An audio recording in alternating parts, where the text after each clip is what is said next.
action items here.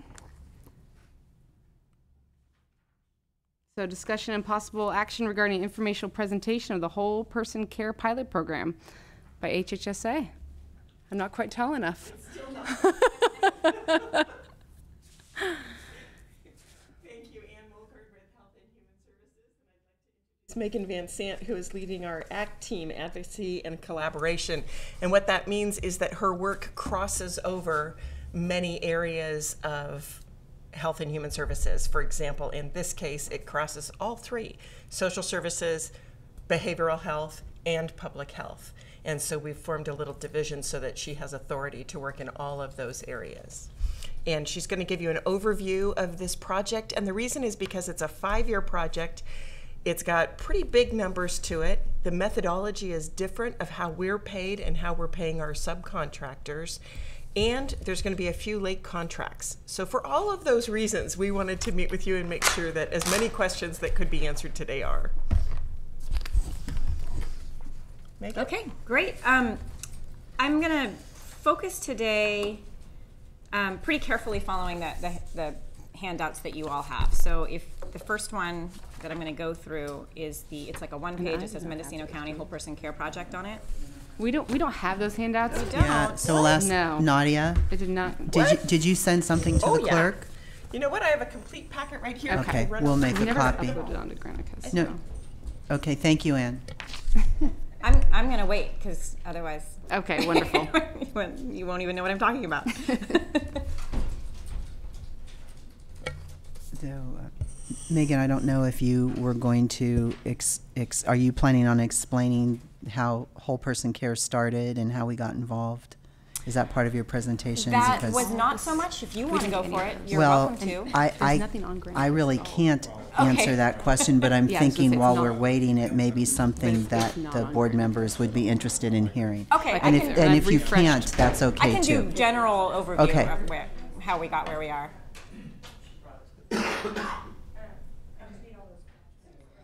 So board members, while we're waiting for the handouts, I think that Ms. Van Sant could explain a little bit about the origin of Whole Person Care and how we got involved. Okay, wonderful. Sure, I can do that. So this county is in the second round of Whole Person Care grants. There's a total now of, I wanted to get this data, but I didn't have it before this morning. Around 20 counties are participating in Whole Person Care projects, and we're in the second batch. So all of us, though, are in what's called Program Year 3, even though we really started in Program Year 2. It's a little bit complicated. But last year in 2017, both Program Year 1 and Program Year 2 happened, and we're in the beginning of Program Year 3. Our participation began in July of 2017 as a second round of Whole Person Care grantees. So the funding for Whole Person Care ultimately comes from the federal government through the state to counties. It's very complicated. It involves a match through intergovernment transfers through the counties up to the state, and then the state up to the feds, and then back down to the state, and then back down locally.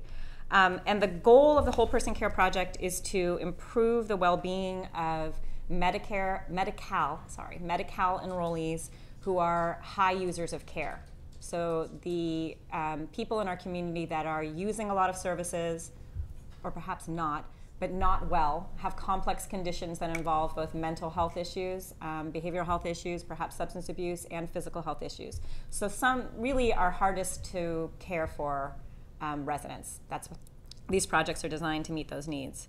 The application process was very arduous. It took a really long time, and we were, again, ultimately granted a Whole Person Care grant in July, I think. It was either June or July of last year. It's a 5-year project, as Ann mentioned. We're in Program Year 3. Okay, and the project years are calendar years. So we're in the beginning of Program Year 3. Not a fiscal year, it's a calendar year.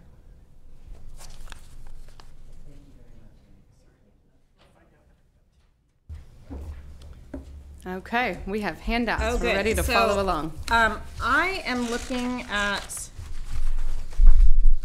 let me see where I'm looking. Right. Really your first handout that says Mendocino County Whole Person Care Project on the top. And there's a little chart in the middle that may or may not be colored.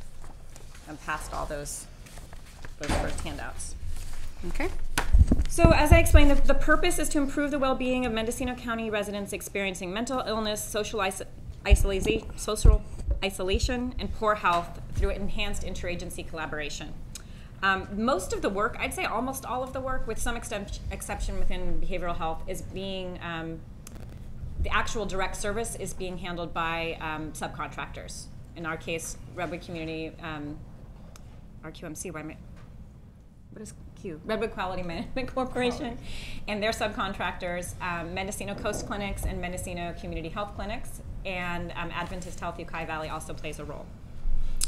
So the vision is to, and these are efforts we've tried in the past, so we're doing again, an effort to transform our response to our most at-risk community members into comprehensive, seamless, and person-centric system of care. And again, the focus is on the most vulnerable members of our community, in this case, most vulnerable adult members of our community who have multiple co-occurring medical, mental health, or behavioral health issues. Our partners are the County of Mendocino, a Health and Human Services Agency, as Ann mentioned, both social services, public health, and behavioral health, Mendocino Coast Clinics, MCHC, Adventist Health, and RQMC. Our target population they have to be Medi-Cal beneficiaries with a suspected significant mental health condition and one of a number of different factors. It could be that they have more than $200,000 per year in health services costs. They might have had more than 3 ER or 20 clinic visits per year. We're paying a special attention to those who have had 2 or more inpatient hospital admissions, homeless or at risk of homeless, interaction with criminal justice systems. So they're folks that have had touching multiple agencies and not well. So multiple agencies and not and not finding improvement in their health status. When we first began this project in November and December, when we were beginning with an original list of people to start working with, we started with a list of Medi-Cal beneficiaries who had over 10 ER visits in the year. So these were, again, clients who, we figured anybody who's been to the ER 10 times in a year and has a severe mental illness, something's not going right with their care. They're not accessing care in the right way. They're not making progress towards wellness. So those clients is where we began. We're up to, I think, just like 45, roughly 45 enrollees right now. So it's been a slow process. We began in December with the first set of like 20, and then in January and February, RQMC has really been picking up enrollments. So if you're enrolled in the Whole Person Care Project as a beneficiary, this is what you get, because we had to figure out how to explain to a client what are they going to get other than a bunch of people talking about them, which is part of what happens. But really, if you distill it down, the project provides a wellness coach who can be a single point of contact for all of these beneficiaries. Each beneficiary has a wellness coach that will be their main point of contact. If they need it, there will be, eventually, we don't have this figured out yet, access to short-term housing following discharge from the ER or a psychiatric inpatient hospitalization. And this would be for up to 90 days. So this is not permanent housing or even really short-term housing. It's something to stabilize somebody who's coming back into the community after a psychiatric hospitalization before they're ready to go to wherever they're going to be living. And then access to short-term supportive housing if they are discharged from the hospital for a complex medical procedure. Right now we have clients, there's some capacity in our community for medical respite housing, but it's pretty narrow scope. It's not designed for people who have a severe mental illness or a co-occurring substance abuse issue. There's pretty narrow criteria of who's able to access that housing. So this grant hopefully will provide a different level of housing support for those that are leaving the hospital after a complex medical procedure with some additional health issues that they may have that provides that supportive housing for up to 90 days. The grant will provide expedited access to substance abuse treatment, so whole person care enrollees should be able to access outpatient substance abuse treatment in a more timely fashion. And then they have direct access to navigation and support for primary health care needs. All of these whole person care enrollees are flagged within the primary health care system at Mendocino Coast Clinics and Mendocino Community Health Clinics, so that they have somebody paying attention to their care and a care manager of sorts within the primary health care system. So that's what they that's like a general overview of the project. Do you have any questions yet before I carry on? I have a couple of questions, Okay. just more clarifications. So the suspected significant mental health condition, are these people who have a previous diagnosis of this? Or I guess I'm just wondering, you know, we have all the conditions they have to meet, including that. Is that something they've already been diagnosed with, or we just think they might have it as we see these ER visits? How are they getting flagged with that part of it? I'm It could just be curious. either. Okay. So part of the challenge is that some clients, we already know they have an SMI diagnosis. They're in the severe mental illness sort of system, and it's been difficult to coordinate their care.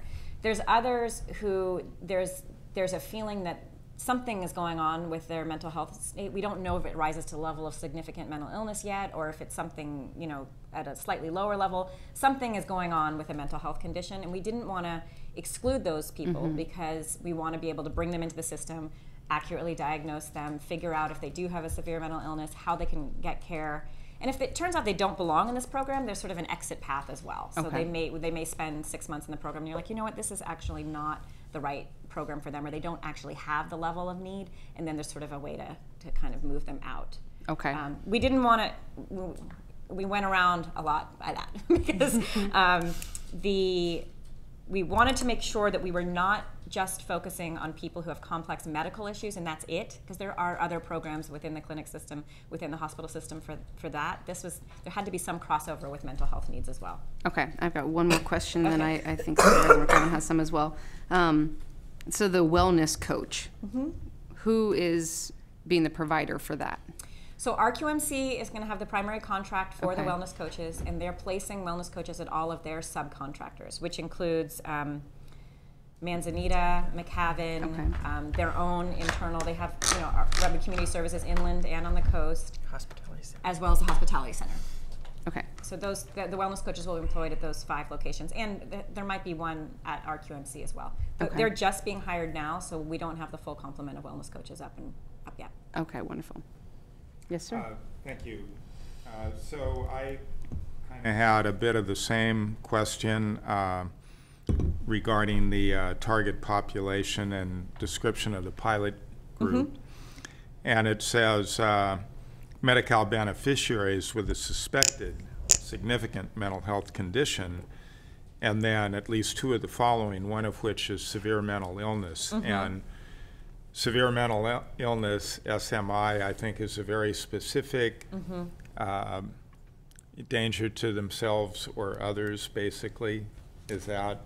I don't think I it's mean, that's necessarily the that. criteria for 5150. Right. But so could someone enlighten me on that? Because I'll start, but really somebody else should pick up. Okay. So danger to themselves or others is the criteria for 5150.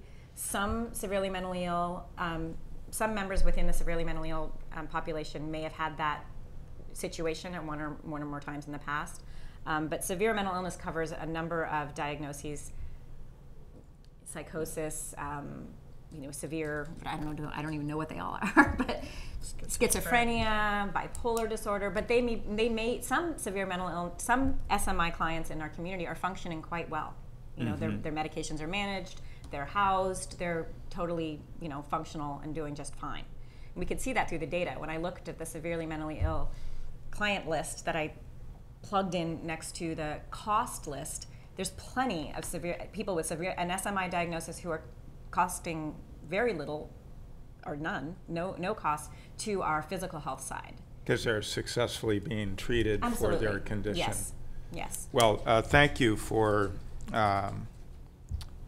explaining that, because I'm glad to know that the criteria for severely mentally ill is much broader, because frankly, there's a lot of people out there wandering around on the streets looking totally lost, even wandering into traffic, yelling at whoever or no one, and they'll be called in and they will be found not to be meeting the criteria for danger to themselves or others. But they clearly and have some. sometimes I think that determination gets made because there's no good local alternative Right. for where do we take them if we make that determination.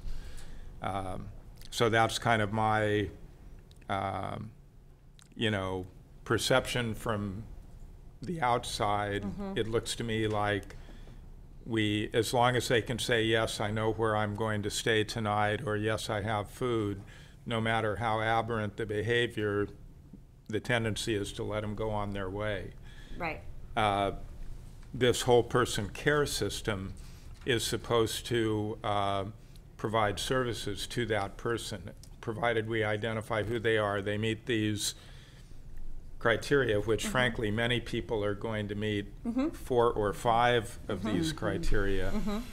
So that's the intent. Those folks that are kind of out there at loose ends, we're trying to connect them up with services. Absolutely. Now, what happens if, you know, I think we have quite a few people who are mentally ill, substance disorder, homeless, and they say, you know, I really don't need any of that.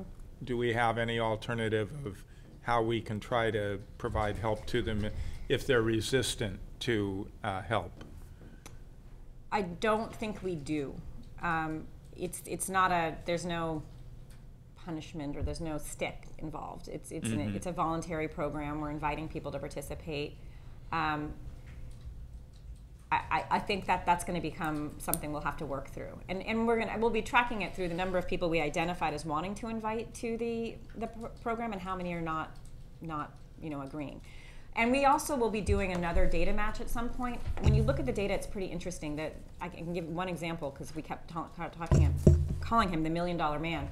There was a man in our community that cost $1 million, literally $1 million in healthcare services last year. He had no presence at the clinic at all. He'd had no visits at his primary health clinic the entire year, and he didn't have an SMI diagnosis. So this was somebody who I think was very well known in the community, but had not been able to access our systems yet. So there are people out there that we will be specifically trying to find to bring into this system because they are, for whatever reason, they haven't connected with any of the points of care that are there to try to help them. Okay. CEO Angelo? Thank you, Chair Krosky. If I may ask one question of Health and Human Services. The one concern that, honestly, that I've had as an administrator for the last 11 years in Mendocino County is that, we do serve as many people as we can, and we know that when it's an emergency that we serve it. We don't look at what their insurance is, their lack of insurance, whatever. But as we move forward, I think, for me anyway, what's more important than anything is this is Medi-Cal beneficiaries. They all are. And I don't know at this point what the percentage is out there in the mental health community of Medi-Cal beneficiaries versus Medi-Cal or mental health clients that have private insurance versus those that have absolutely nothing and are not even eligible for Medi-Cal. And so I'm always concerned that there will be a cost to the general fund. There is a cost to the general fund for mental health services, but that it will increase as time goes by. So could you just enlighten me just a little bit about what you think as far as Medi-Cal beneficiaries? And I see the numbers of estimated count, but do we currently have mental health clients in our system, and I don't know that you can answer that, but that or the number of those clients that really are not Medi-Cal that have gotten into our system that we're caring for, that are costing the general fund, and is this program an assurance that we won't get to that point? And thank you for taking my question, and thank you, Chair Krosky. I can start where you can. So I'll start moving backwards. I don't think this program is an insurance that we will not end up with members of our community that are not Medi-Cal eligible that we are needing to care for. But what I can say from my experience and from the enrollees we've seen so far, when the Affordable Care Act happened, there are not nearly as many clients that are not Medi-Cal eligible out there as there used to be for adults. So it used to be a much more significant issue. We had CMSP, and it was sort of complicated and hard to access as you be able to use it as fully as we are with Medi-Cal. But the clients you're describing, it just doesn't happen very often. And I know that also through another aspect of the work I do. Manzanita has a contract Mendocino and several others, have a contract with the county to do Medi-Cal outreach, and they call me when they have a client that's not Medi-Cal eligible, and they always are. I mean, not Medi-Cal enrolled. They always are eligible. It's just a matter of getting them enrolled. And one of the things that, one of the priorities within social services, one of the few priorities to have your Medi-Cal application expedited is if you have a mental health condition. So those applications move through pretty quickly. Sometimes somebody's become disenrolled because they didn't turn in their paperwork, or they need to transfer from another county, but it's, in my experience, fairly rare to have particularly people with this level of need not be Medi-Cal eligible. Thank you very much. Thank you. And again, this project only covers Medi-Cal eligible because that's all the state and the federal government's interested in right now. So, But there will be people who are eligible on day 2 of their participation in the program, because day 1 was, I just ran their card and it didn't come up. And so that's when we problem solve, put them at the top of the list, get them enrolled. one of the advantages this county has, I participate in the, they seem very frequent, but statewide calls on different counties participating in the Whole Person Care Project. Because this county has such good relationships between our community-based providers and social services, and because public health and mental health and social services are combined, we don't have the same level of issues that other counties do in, we found this person, they're not Medi-Cal enrolled, and the people who are working the project have no connection to their social services department. So getting that person enrolled is this huge barrier for them. We don't have that in this county at all. And the other advantage we have is we have one Medi-Cal managed care company partnership. So we have other counties that are managing like 5 or 6 different Medi-Cal managed. I don't know how they're doing it. I mean, it's whole other levels of complexity that we are, we're fortunate enough, sometimes being small is a big advantage, and we're fortunate enough to be able to bypass. One thing about the criteria, Supervisor McCowan, we had to put some kind of general parameters around who we were looking for, but right now we have room. We're enrolling anyone people are worried about. We're really kind of using like, are you worried about this person? Does it seem like they're not being able to get their needs met? And we're not being super strict around it. What we're definitely trying to do is make sure we're targeting clients that their issue is something beyond just a physical health issue. There's got to be some mental health needs or substance abuse issues on top of that. I wanted to let me think. I think I want to skip. I'm not going to skip. I'm going to move for a second to explain something that's pretty unique about this project in terms of the funding structure. The budget is super complicated, and there's a bunch of different levels of a bunch of different categories of funding, but the primary category of funding comes in what's called a per member per month structure. So the state is giving us, I think it's $813. $813 per member per month for each of these enrollees. That's where most of the funding comes through. It's a different kind of funding structure than I've worked with. It's really common in the medical field, but it's not something that we usually do contracts with so it's pretty exciting to me because there's some accountability there in terms of we're going to give you money to provide services to these clients, but you've got some flexibility in how those funds are used. And what I think is particularly important that I wanted to highlight for you is that we're going to be using that same structure in our contract with RQMC. So we're passing the risk in some sense onto them. They will also not get the full amount, but they'll get a something, I can't remember what it's going to end up being, something like $500 per member per month for their enrollees that they serve. So it puts the sense of responsibility on our subcontractors to serve clients because their funding is directly tied to how many they serve, and then to some extent, which I'll explain in a second, the outcome of the quality of, how well the wellness goals of those clients. If I may, but when it gets to someone needs to be in a program for substance use treatment, that can cost a lot more than $800 a month, can't it? So any service that is still billable, so a Medi-Cal service, they bill Medi-Cal for. Okay. So the wellness coaches that's not a billable service to Medi-Cal, so that's why that's funding will pay for that. So the basic structure is covered by the $813 per month per member. But you still can if bill they needed absolutely. Additional specialized services, then we're able to bill additionally for that. Same for the clinics. They're going to be providing care to these clients and billing Medi-Cal just as they would anyway. So it's actually kind of a layer on top of the normal Medi-Cal services that are provided. It adds a layer of complexity for our subcontractors and for us because they need to keep track of what's Medi-Cal billable and what's not. But it it's this additional layer of services.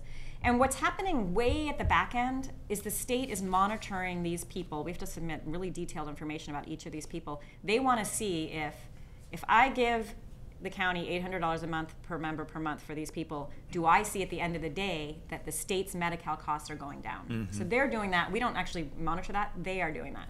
They also, what we have to provide are certain metrics, certain health-related metrics that they're going to be following. So this population of people, over time, do we see that their diabetes is better controlled, that their hypertension is better controlled? So we're monitoring both the health outcomes, which we have to provide that data for, and they're monitoring the financial outcomes. That's why it's a demonstration project. At the end of the day, they want to be able to say, look, we give extra money for these high-needs clients, and we see that our Medi-Cal costs go down.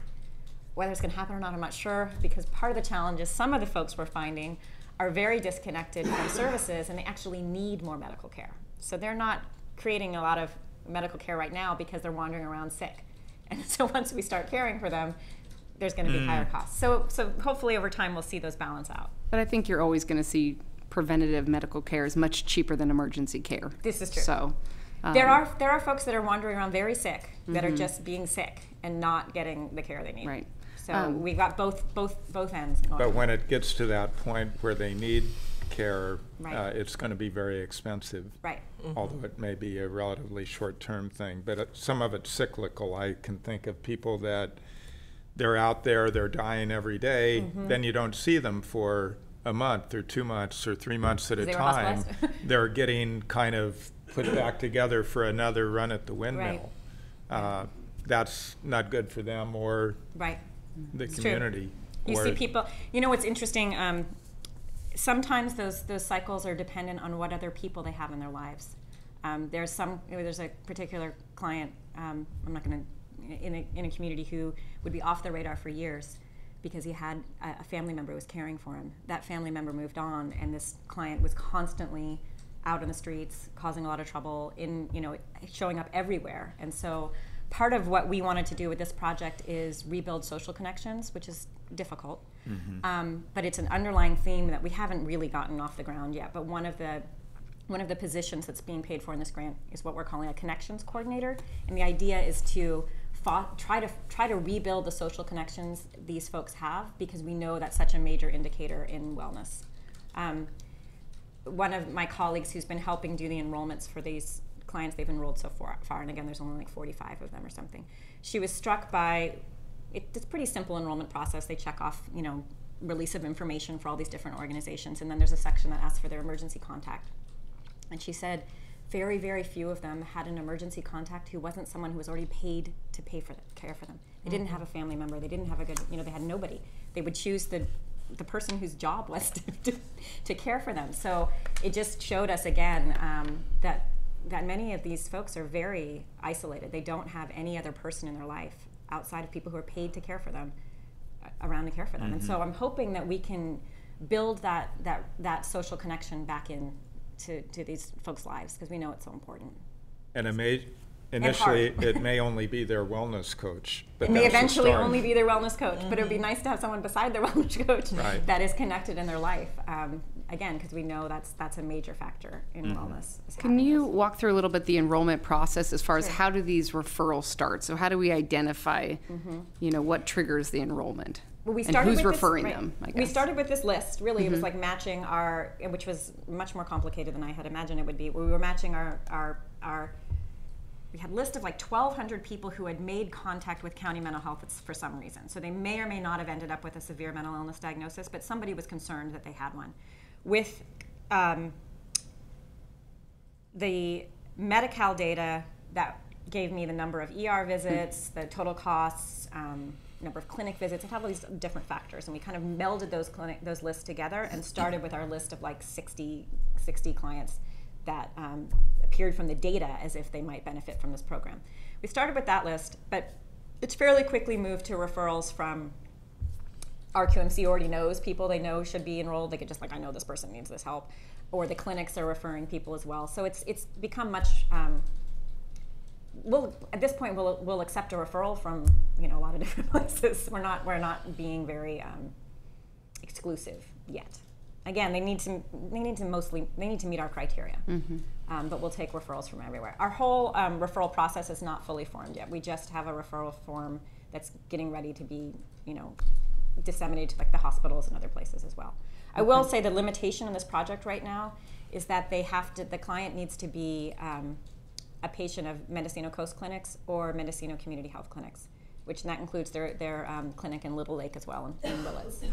So that we are limited so far in that capacity, partly because there's so much health data we need to monitor that we needed to start with a few, just 2 clinics to be able to really get that information that we need. It's going to be a little more challenging once we move outside of those 2 clinics, and we haven't figured out how we're going to do that yet. And to be honest, the numbers involved outside of those 2 clinics are very, very small. It is difficult for a private healthcare provider to care for somebody like this with only Medi-Cal reimbursement. And so they would probably, if I were a private healthcare provider, I would encourage them to go to the clinic where I know they can get better and wraparound services, because there are other funding sources at that clinic than if I'm trying to just make a go of it in my own private medical office. Well, I think a lot of these private medical offices, the doctor rotates up to the clinic to see them That there in happens this as well. instance. That happens as well. Right. Yes. Thank you, Madam Chair. So if if someone is not currently being seen by one of those clinics, but someone other than a private provider referred them, what would our process be? So what my process would be, the first thing we would do is look them up in the system to find out. They may already be assigned to one of those clinics and they don't even really know it, right? So I would verify whether they already are assigned to one of those clinics as their primary care provider. If they weren't, there would be a discussion with the client to find out, where do you get your primary health care, or where do you want to get your primary health care? Those clients can switch to one of these clinics. It's a little bit touchy, and we're talking about this at our next Whole Person Care Steering Committee meeting, because people go territorial around their clients. They don't want to. However, these clients are not super popular to work with, right. So it's a different demographic. There's a little more willingness to say, sure, you can have this client, but that part is something we need to work out. Thank you. And Are there- how many are currently in the program? It's something like 42, 43, not very many. So we just started in December. I think we had 25 in December. We need to ramp up pretty quickly because, as I explained, this per member per month comes on enrollees. So our funding is dependent on how many people we get enrolled. So there's a great deal of pressure on our QNC to enroll as soon as they can, because their funding also comes through this per member per month. And then we can accept up to 200 at any one time? Yes. And it's about months. So if somebody leaves, we can have another one come in. We're not even close to at capacity yet, so we haven't even kind of figured out that cap part. And then there's a little bit of an exit strategy. So you come in at the high intensity, you're there for however long until you reach your wellness goals. Some will just be there the whole time.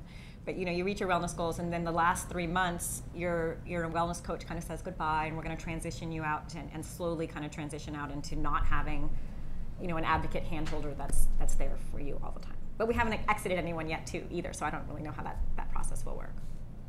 Okay. Do you want to move on to some of the other? Sure. I think parts what in I here? wanted to let me think what else I wanted to. You've asked a lot of questions, so it's helped me through this project.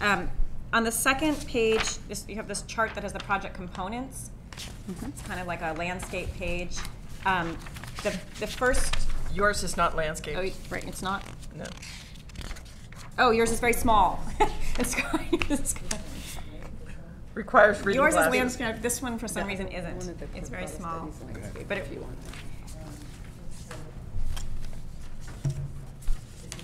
It is, but I think theirs came out. We have 2 different copies, and one's landscaped and one's not. Okay, whatever's landscaped, it's the landscaped one.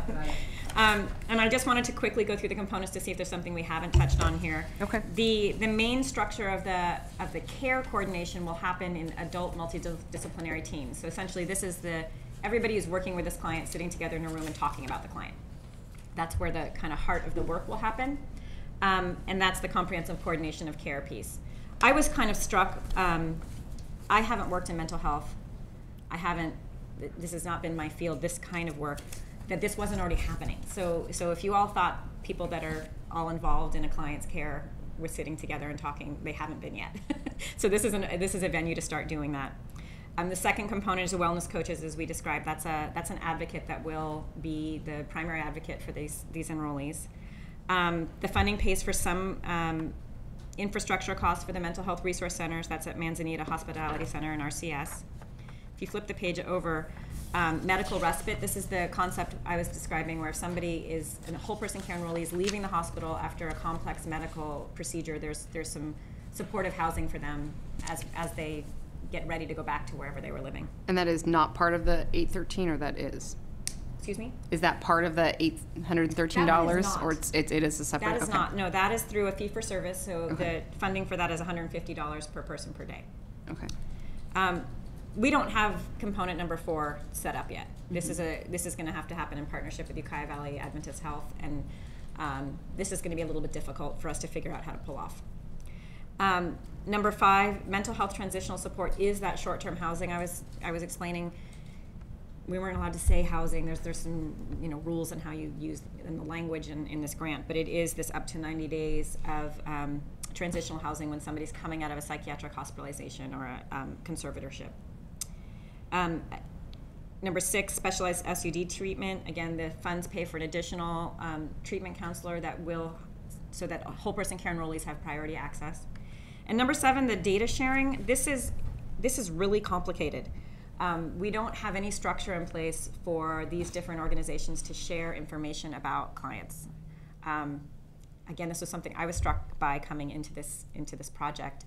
The primary healthcare providers and even RQM said it would be really nice to know when was their last doctor appointment, what medications are these clients on. So we don't even have that kind of structure to facilitate that data sharing yet. So, and making that happen is going to be complicated. So that's a big project. And number 8, again, is this concept of a connections coordinator who's helping facilitate social connections and family finding.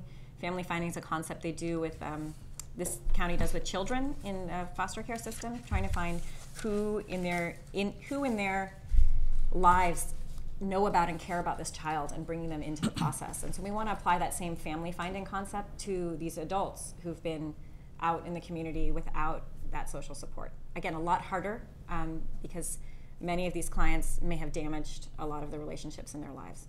So this will be a hard process, but one that I particularly am excited about because I think it's really important to work on that. And then this concept of tenancy care. There's a lot of different housing projects going on right now, but for many clients, once they're in a housing situation, they may need some help on how to be a good tenant, and landlords may need some help with how do you, if this is a high needs client, how can we help them be successful in the housing situation that they're in and understand how to be a good tenant, particularly if they haven't been housed for a while. So, any questions on that so far? I had one on number 6, additional substance use disorder treatment counselor available. So that's different from, inpatient treatment. So Yeah. some people who need that, would that be available or not? It's a really good question and one we're trying to figure out right now. This grant does not pay for inpatient treatment, and I think it's unfortunate because I'm hearing that that's really what is needed. My understanding is that the behavioral health department does have some funding for residential treatment, but it's very limited, and we haven't fully explored what options there are. But that's a real hole. It's a real hole we have in terms of services for clients. And, I should already know, but does Medi-Cal, under certain circumstances, pay for residential treatment for substance use disorder?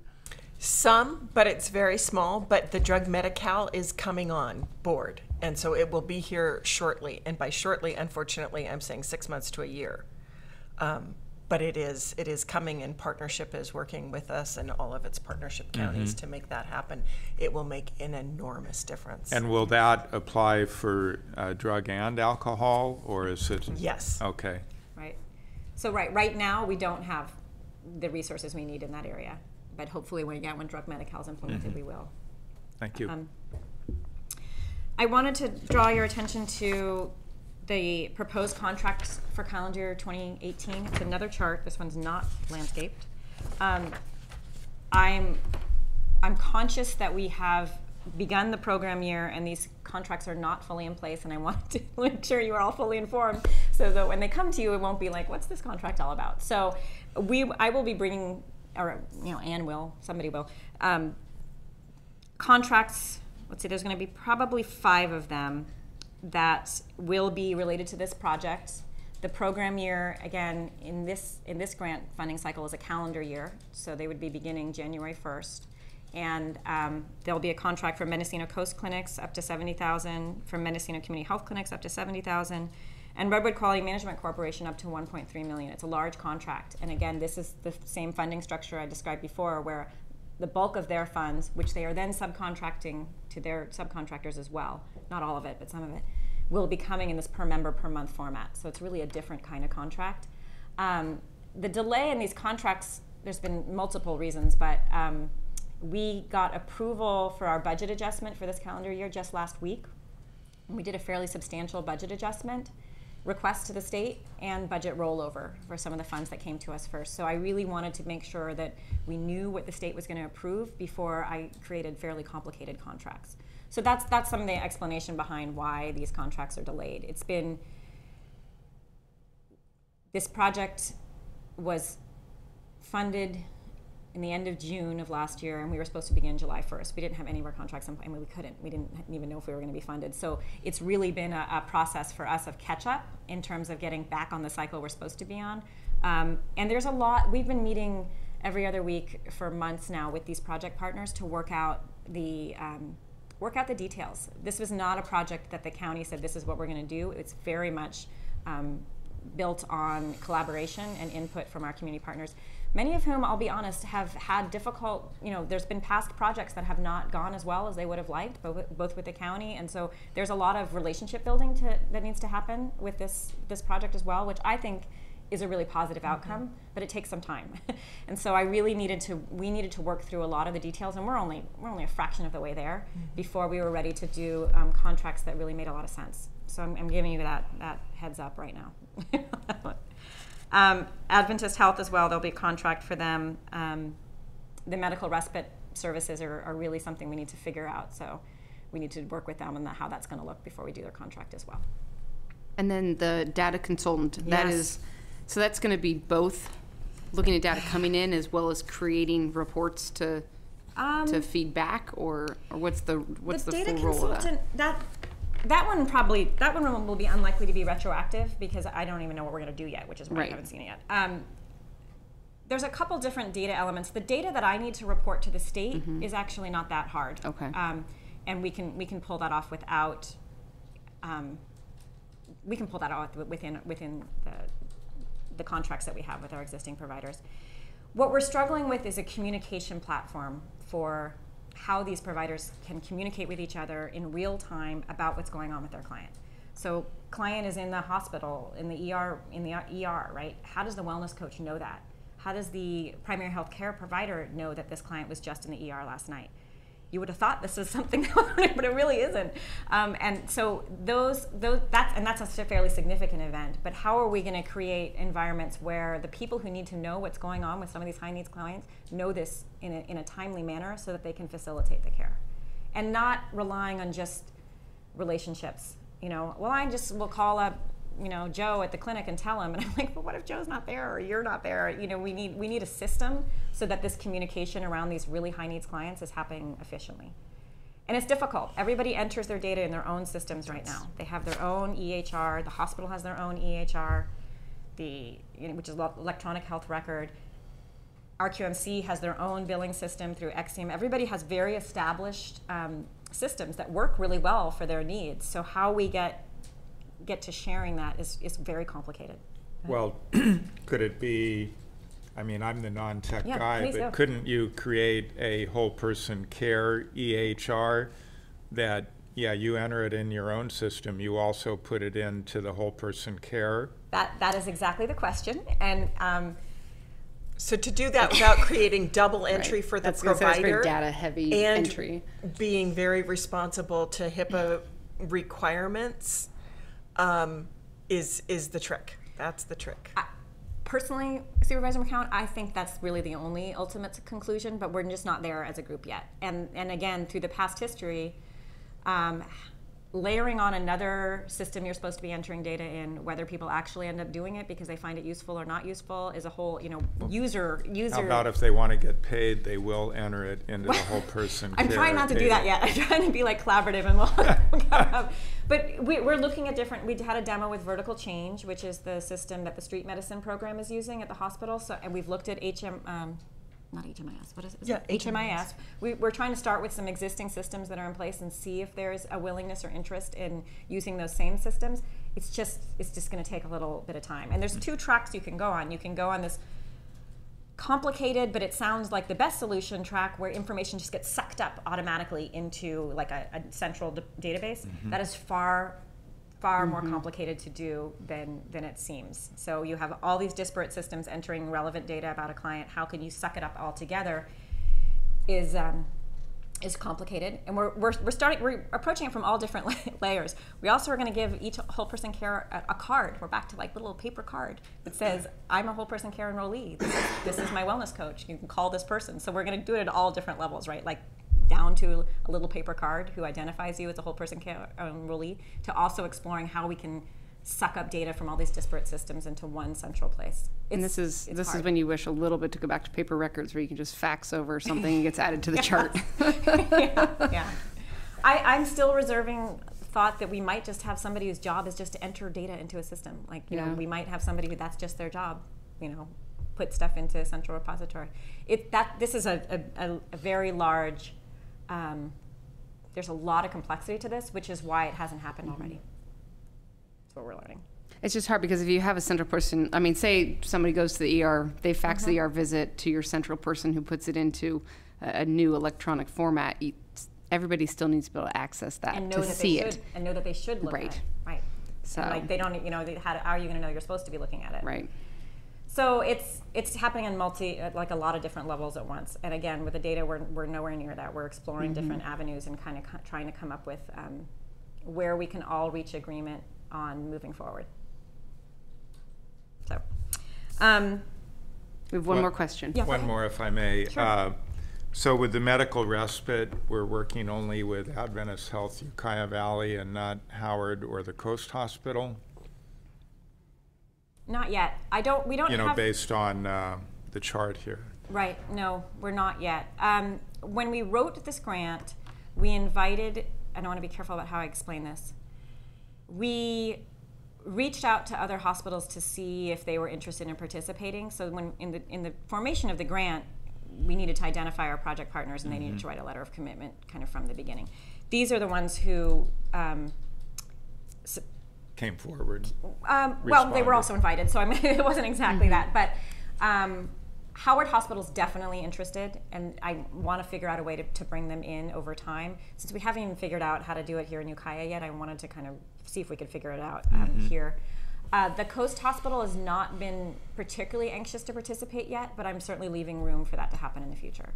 We really are although I'm talking a lot about this program as if it's up and running, it really is barely up and running. We're really in the very infancy of this project, and we're learning a lot as we go. So my hope is that if it's successful, we'll be able to bring all the partners in, but we're not quite there yet. Well, and it might be easier to try it at a few places, get that data issue worked out before you try to expand to more. Absolutely. So yeah, we're not, there's limitations to who this project can serve and what project partners are involved, but there's no reason others can't be brought in as it makes sense and as we learn what we're doing. I don't know if I have a whole lot more. I'm going to look at my little notes here. Talked about the contracts you can expect to see and the funding structure. I don't know if I have anything else. Ms. Mulder, is there anything you want to The only thing I would mention is some of you may, or this might be in the weeds, have heard of a group called Mustard Seed a few years ago. Does that ring a bell at all? So that was initiated by Terry Burns, who was then the CEO of Adventist Health. And it's many of the same players, and the whole point was to share information to decrease costs. So it's the differences are that they were working off of a grant that ended, and the program stopped when the grant ended. We have that knowledge, and so we are trying to build in fiscal systems that can help pay for themselves over time, so that when this grant ends, we're not in the same spot that Mustard Seed was. But we are looking at those lessons learned to see where they had the savings, and then trying to incorporate that to see, so great, year 1 is going to go fine. What about year 6? And we're planning for year 6 from the very beginning. The only other thing that occurred to me, so I'll just make a little pitch, is that I am quite sure that the substance abuse counselors are being paid at least 20% beneath market, and that will be coming to you later this year. Because if we can't raise their salaries, we will never be able to fill those positions. We have at least 5 open SUDT counselor positions right now, and we have a wait list. So people who want help aren't able to get it. So just for foreshadowing for what will come your way later. Well, and that's not uncommon. It's not just that category of Certainly employee. not. And Certainly not. but certainly something related to this very significant grant. So could we expedite getting that to us? We're going to talk about that with my next, I meet twice a month with HR, and I will bring that up and say, so what is our timeline looking like? If something is connected to something else that is going to bring other funds and better health into the community, could that be pushed to the top? So we'll talk with HR about that. I mean, it just seems to me it absolutely ought to be expedited because it is tied into this grant, and we want this grant to succeed. And the other advantage is that no other area has SUDT counselors. That's when I'm sure as a board you really get into a problem when it would look like you're favoring one department over another, and that would not be the case, thank goodness. Right. Okay, any other questions? I'll just make one, if I can. Certainly. Supervisor McCowan, I'm not sure if this is where you were going with it, but if you want to make a referral to this program, you're welcome to do so. If you have people out in the community that you know of, we're happy to. So the possible action, which is not specified. Well, certainly don't name them here. Certainly don't name them here. But we'd be happy to. It's a pretty informal referral process right now. But again, if you have somebody out in the community you want us to screen for this program, we're happy to do so. Well, and so I did want to ask also, what are the next steps that you foresee? And I think we've just identified one potentially that where the committee could make a referral to the board regarding the need to expedite reviewing the SUDT counselor compensation. That would be awesome. Right? So what are other next steps that could be recommended that would facilitate moving this whole person care project forward? I'm not, for my agenda was to make sure you were prepared for contracts that were coming that were going to be retroactive. So I don't think that's an action item, but that was important to me, and that was why Ms. Mulgar and I talked about coming to your committee early, is that I know that's of concern, totally valid concern, and I knew that we were also going to be coming with retroactive contracts that were somewhat complicated. So that's not an action item, but that was what I was hoping we could accomplish with this meeting. So then when it comes before you, you're not like, what are these? You know? So other than what you mentioned structurally, we haven't run into any other problems yet, but we would love the ability to come back if we need to. Okay. Well, so potentially, Madam Chair, we could make that recommendation to the full board. I agree. I mean, especially as we identified it as, that is going to be a gap in this program.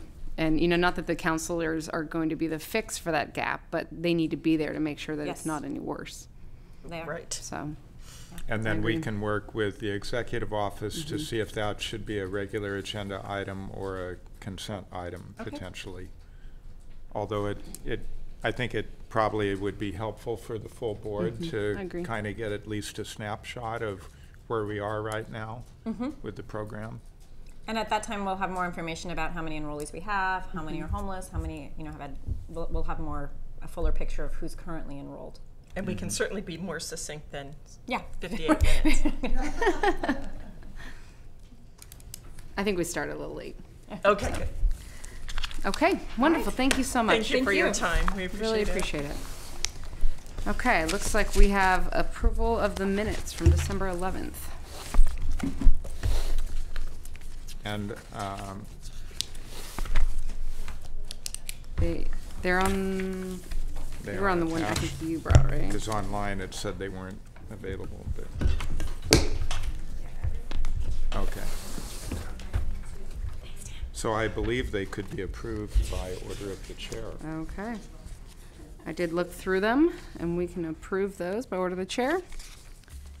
Is there any public expression? Does not look like it. Anything else? Anyone have any announcements or things? CEO Angelo, anything else for us? No, thank you, Chair Krosky. Nothing. Thank you. Okay, well, we will adjourn at 9:57.